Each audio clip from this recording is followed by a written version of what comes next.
Hey guys, so let's keep scrolling through here. So we already did abandonment protector. The next one that comes up is best currency converter.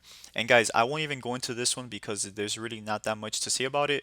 It is basically a currency converter. I think it costs like $10 each month, but it is a really good app, especially if you guys are targeting worldwide, because when people go onto your website, they won't see the price in USD. What best currency converter does is that depending on what country they're logging in from, so let's say I'm logging in from the UK, it'll show them the price in pounds, right? Which is the currency over there. So it's a really good app. It shows them the prices in their own currency, but when they check out, it's still in your own currency, which I'm assuming that most of you guys are using USD.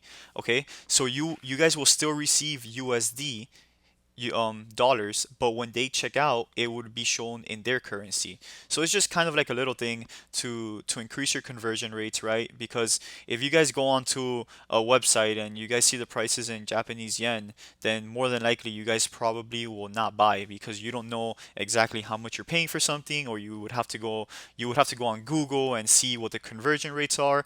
But this app is really good because it has all the conversion rates and it converts it into their own currency, and when they check out, they're still checking out in USD.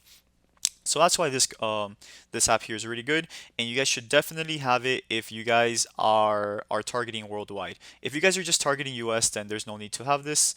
So I mean, that's that. I know this is a really short video, but this app really doesn't need much more explanation than that. So I will catch you guys in the next one.